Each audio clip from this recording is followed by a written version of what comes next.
5 seconds. Start. महोदय, जब तक अहिंदी भाषी हिंदी को हृदय से स्वीकार नहीं करते, तब तक वह राष्ट्रभाषा का स्थान नहीं पा सकती, और यह तभी हो सकता है जब वे यह समझे कि इसमें उनका भी योगदान है और उन्होंने इससे केवल लिया ही नहीं बल्कि इसे कुछ दिया भी है, और उन पर कोई दूसरी भाषा लादी नहीं गई है बल्कि यह उनकी ही भाषा है। मेरे कहने का अर्थ यह नहीं कि आप उनकी ही व्याकरण अपना लें। इसका अर्थ यही है कि आप उदारतापूर्वक जितना ले सकते हैं ले लें। भाषा इसी प्रकार बन सकती है। यह भी आवश्यक नहीं है कि उसको स्वीकार करने पर आप वही लिखना आरंभ कर दें, परंतु जो वे लिखें उसको आप गलत न समझें।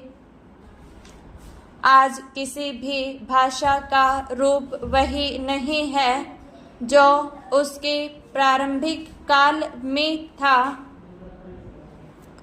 उसमें परिवर्तन होता रहता है। हिंदी के इतिहास में भी आपको यही बात मिलेगी।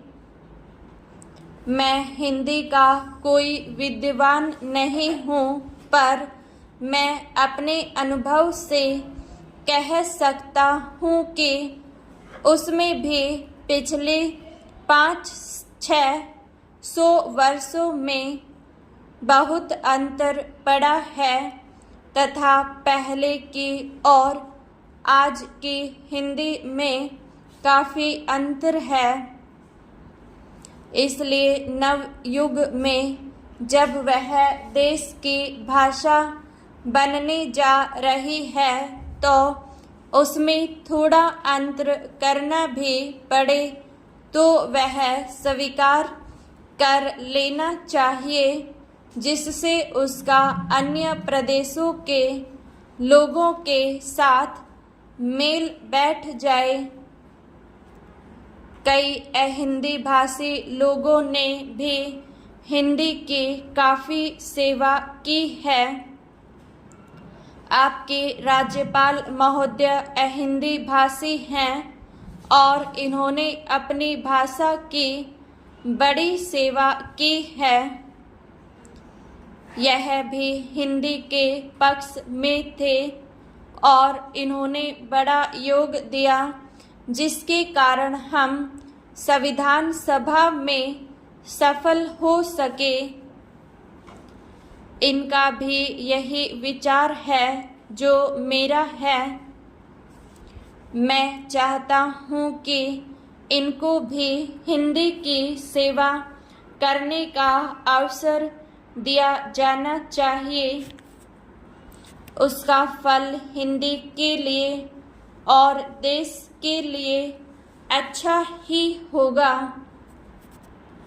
मानपत्र में आपने संस्कृत के संबंध में कहा है।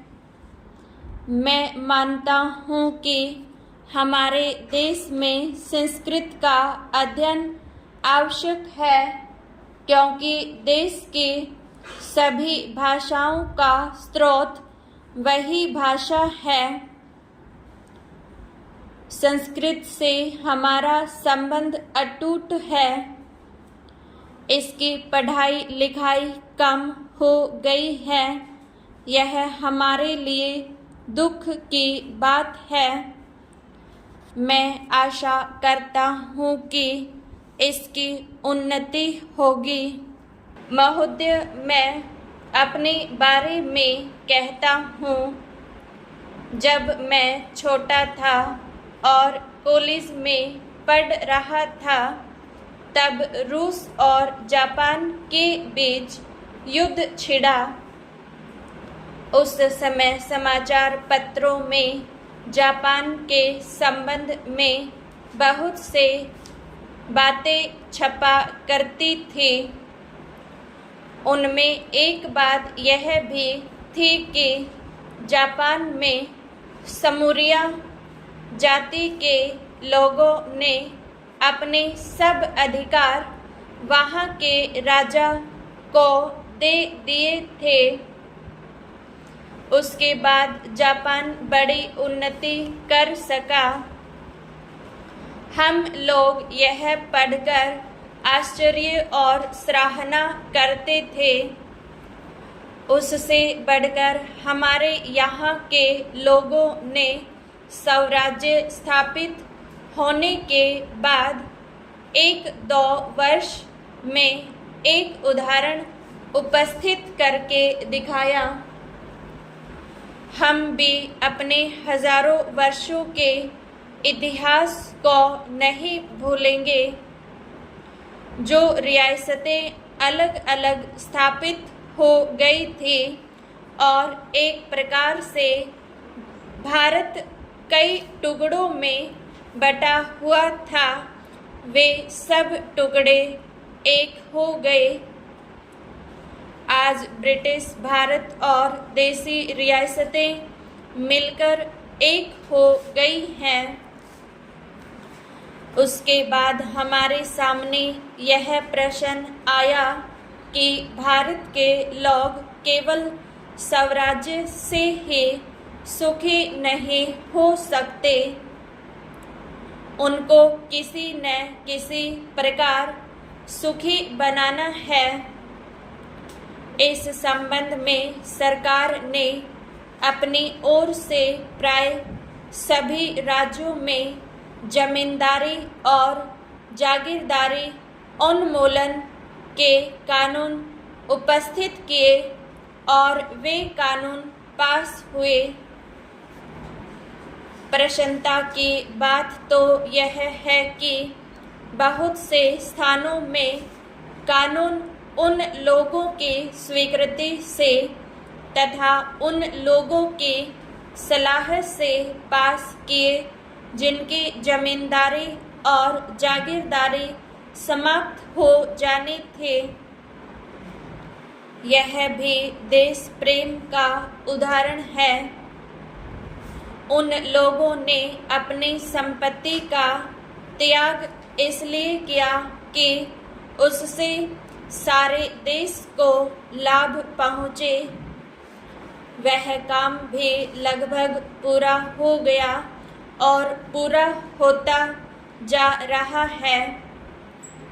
हमारे सामने मार्ग प्रशस्त है और अब हमें इस पर चलने की शक्ति चाहिए। हम में परस्पर कभी कभी इस प्रकार के संकुचित धार्मिक अथवा सामाजिक भावना देखने में आती है, जिसके कारण कभी कभी लड़ाई झगड़े हो जाती हैं। हम इस चीज़ को भी दूर करने का प्रयत्न कर रहे हैं।